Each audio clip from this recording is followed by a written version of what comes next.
apabila Allah Subhanahu wa taala berkehendak buruk terhadap seorang hambanya, berkehendak tidak baik, berkehendak jelek terhadap hambanya, maka Allah Subhanahu wa taala menahan hukumannya di dunia.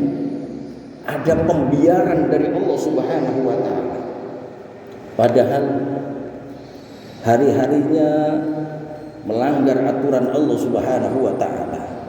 Banyak perintah Allah yang dia tinggalkan, banyak larangan Allah yang dia kerjakan, namun hidupnya baik-baik saja, ekonominya bagus, pekerjaannya baik-baik saja, keluarganya baik-baik saja, kesehatannya pun baik-baik saja, seakan-akan tidak ada kesulitan dan kesusahan. Padahal ya semakin jauh dengan Allah Subhanahu wa taala. Hati-hati.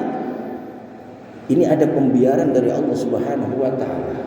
Kata Nabi, ini pertanda dia dikehendaki jelek oleh Allah Subhanahu wa taala, dibiarkan oleh Allah Subhanahu wa taala.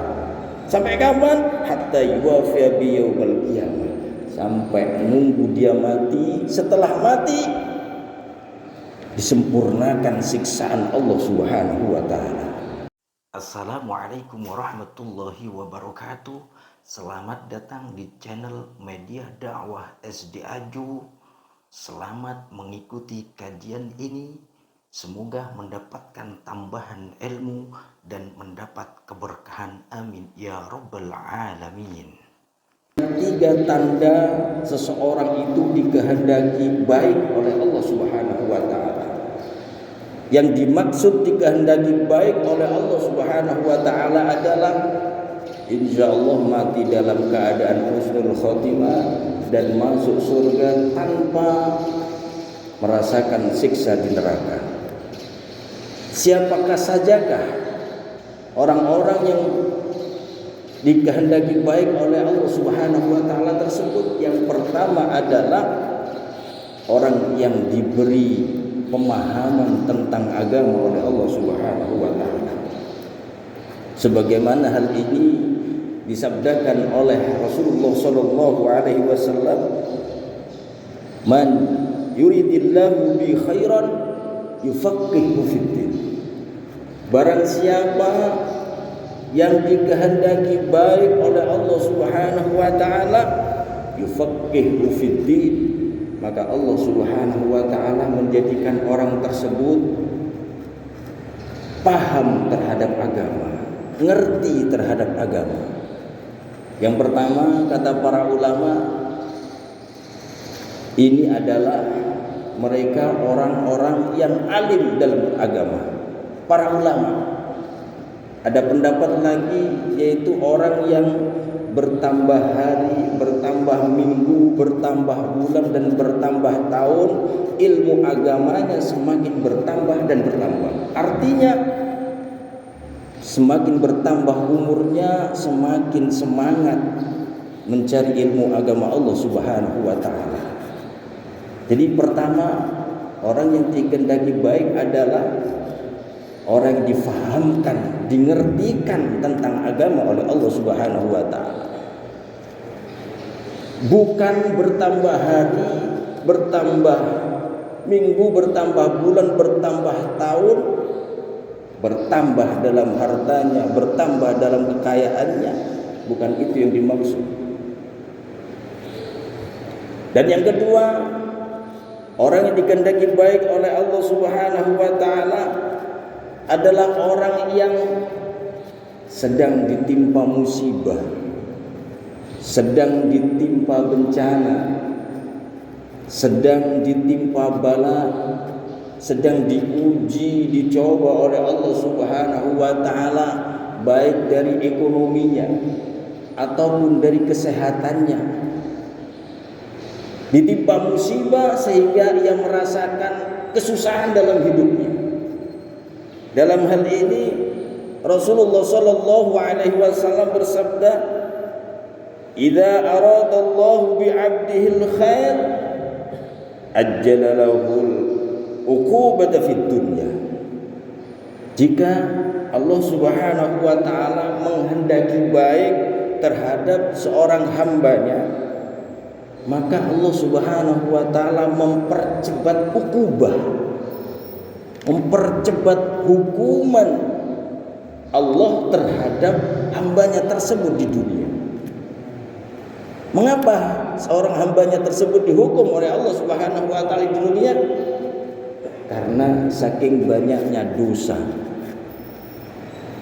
karena banyak ketaatan yang tidak dikerjakan, banyaknya maksiat yang dilakukan, dan amal solehnya kurang, sehingga Allah berkehendak baik terhadap orang tersebut dengan caranya, yaitu diberi musibah oleh Allah Subhanahu wa taala, diberi bala oleh Allah Subhanahu wa taala.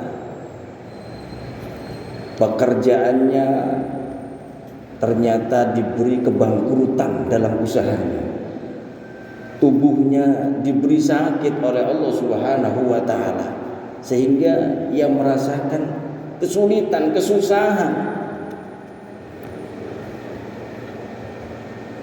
Jadi ketika seseorang merasakan ujian dengan adanya musibah,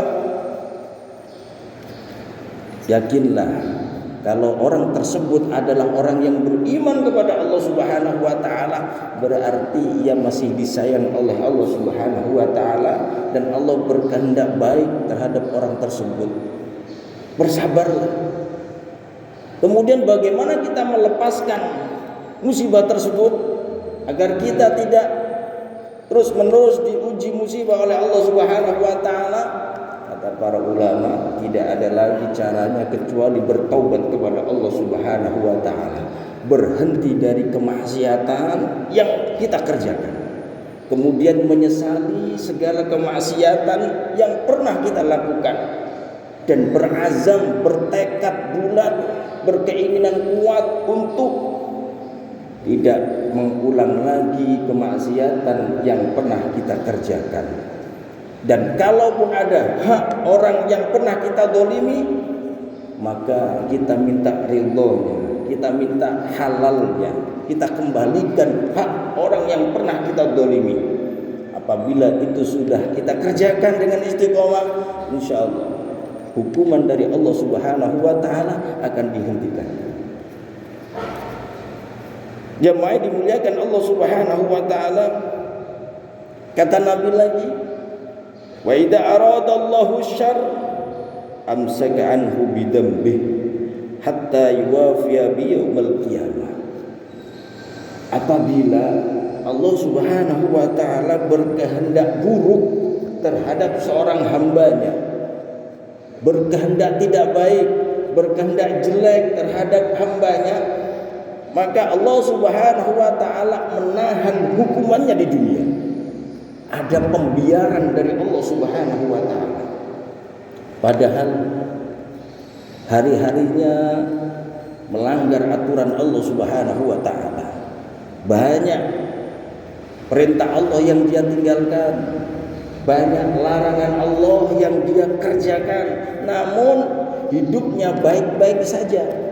Ekonominya bagus, pekerjaannya baik-baik saja, keluarganya baik-baik saja, kesehatannya pun baik-baik saja, seakan-akan tidak ada kesulitan dan kesusahan. Padahal ya semakin jauh dengan Allah Subhanahu wa taala. Hati-hati.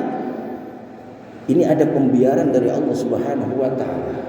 Kata Nabi, ini pertanda dia dikehendaki jelek oleh Allah Subhanahu wa taala, dibiarkan oleh Allah Subhanahu wa taala. Sampai kapan? Hatta yuwafiya bi yaumil qiyamah. Sampai nunggu dia mati. Setelah mati disempurnakan siksaan Allah Subhanahu wa taala. Jamaah dimuliakan Allah Subhanahu wa taala. Musibah, kesusahan, kesulitan hidup bagi orang yang beriman adalah ketika kita menjalani dengan kesabaran, maka hikmah di balik itu adalah merontokkan dosa-dosa yang pernah kita perbuat. Mungkin ada dosa yang tidak bisa diampuni oleh Allah Subhanahu wa taala kecuali hanya dengan kita harus menerima musibah tersebut. Kemudian yang ketiga, pertanda seseorang itu dikehendaki baik oleh Allah Subhanahu wa taala adalah semakin bertambah usia, semakin usianya mendekati kematian, ia semakin semangat dalam beramal soleh, semakin semangat menjalankan ketaatan kepada Allah Subhanahu wa ta'ala. Usianya semakin tua, semakin mendekati masa kematiannya, namun semangat ketaatan kepada Allah Subhanahu wa ta'ala semakin kuat, beramal soleh semakin kuat, memperbaiki dirinya dengan Allah semakin kuat, memperbaiki hubungannya dengan manusia semakin baik. Maka ini adalah pertanda orang tersebut dikehendaki baik oleh Allah Subhanahu wa ta'ala. Hal ini dijelaskan oleh Rasulullah sallallahu alaihi wasallam, "Idza aradallahu bi'abdi khairan ista'malahu qabla mautih." Apabila Allah Subhanahu wa ta'ala menghendaki baik kepada seorang hambanya, maka Allah Subhanahu wa ta'ala mempergunakan orang tersebut. Rupanya waktu Rasulullah sallallahu alaihi wasallam menyampaikan sabda ini, para sahabat tidak faham dengan apa yang disebut dengan ista'malahu atau mempergunakannya, sehingga para sahabat bertanya, "Wa masta'malahu ya Rasulullah?" Apa itu mempergunakan itu apa ya Rasulullah? Kemudian dijawab oleh Rasulullah sallallahu alaihi wasallam, "Yuftahu lahu amalun shalih." Yang dimaksud dengan mempergunakan adalah dibuka baginya pintu-pintu amal soleh baina yadai mautihi, sebelum ajal itu menjemput orang tersebut, dimudahkan baginya untuk beramal soleh, untuk melaksanakan ketaatan kepada Allah Subhanahu wa ta'ala dipermudah, hatta yarda anhu man hawlahu, sehingga orang-orang yang ada di sekelilingnya pun senang melihat orang tersebut. Jadi pertanda seseorang itu dikehendaki baik oleh Allah Subhanahu wa ta'ala adalah semakin tua umurnya, semakin semangat mendekatkan diri kepada Allah Subhanahu wa ta'ala. Semakin umurnya mendekati kematian, ia semakin semangat memperbaiki hubungannya dengan Allah Subhanahu wa ta'ala dan memperbaiki hubungannya dengan orang-orang yang ada di sekitarnya, dengan saudaranya, dengan tetangganya, dengan temannya, dengan siapa saja yang berinteraksi dengan dirinya, ia berusaha baik, maka orang tersebut adalah pertanda bahwa dia dikehendaki baik oleh Allah Subhanahu wa ta'ala. Dan yang dimaksud dikehendaki baik di sini adalah insyaallah mati dalam keadaan husnul khotimah dan masuk surga tanpa mencicipi siksa neraka. Di dalam riwayat lain bersumber dari Sayyidah Aisyah radhiyallahu anha bahwasanya Rasulullah sallallahu alaihi wasallam bersabda, "Idza aradallahu bi'abdin khairan ba'atha ilahi qabla mautihi bi'amin malakan yusaddiduhu wa yuwaffiquhu hatta yamuta ala khairin ahayyihi." Kata Nabi Muhammad sallallahu alaihi wasallam, apabila Allah Subhanahu wa ta'ala menghendaki hambanya dengan kehendak baik, maka Allah Subhanahu wa ta'ala mengutus malaikat 1 tahun sebelum dia mati. 1 tahun sebelum kematiannya Allah utus malaikat untuk membimbing orang tersebut, yusaddiduhu wa yuwaffiquhu, untuk mengarahkan orang tersebut menuju ketaatan, untuk membimbing orang tersebut untuk semangat melaksanakan amal soleh, hatta yamuta ala khairi ahadilihi, sehingga dia pun mati dalam keadaan masa terbaiknya. Mungkin dulu di waktu mudanya banyak ketaatan yang dia langgar, mungkin dulu waktu di masa mudanya banyak perintah Allah Subhanahu wa ta'ala tidak dikerjakan, banyak kemaksiatan yang dikerjakannya. Namun karena ia dikendai baik oleh Allah Subhanahu wa ta'ala, maka menjelang kematiannya ia semakin semangat beramal soleh, semakin semangat bertaubat, menjalankan ketaatan kepada Allah Subhanahu wa ta'ala, sehingga dia mati dalam keadaan yang terbaik dalam mendekatkan diri kepada Allah Subhanahu wa ta'ala.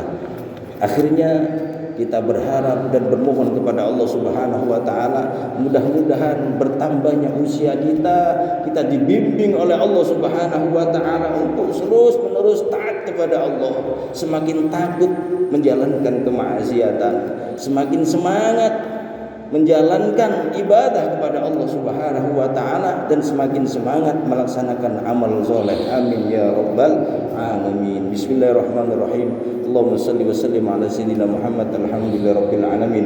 Hamdan yafi ni'amaka fi mazidah. Ya rabbana lakal hamdu kama yanbaghi li jalali wajhika wa 'azimi sultanik.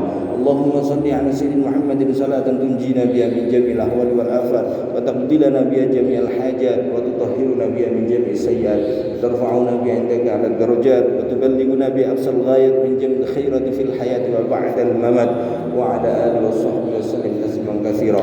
Rabbana hab lana min azwajina wa dhurriyyatina qurrata a'yun waj'alna lil muttaqina imama. Allahumma zidna wa la tanqusna wa akrimna wa la tuhinna wa 'atina wa la tahrimna wa athirna wa la tu'sir 'alaina wa aradina wa radana. Allahumma kama an'amta fazid wa kama zidta fabarik wa kama barakta fa'tim wa kama tamta fala tasbih. Rabbana atina fid dunya hasanah wa fil akhirati hasanah wa qina adzabannar. Subhana rabbika rabbil 'izzati 'amma yasifun wa salamun 'alal mursalin walhamdulillahi rabbil alamin. Assalamualaikum warahmatullahi wabarakatuh.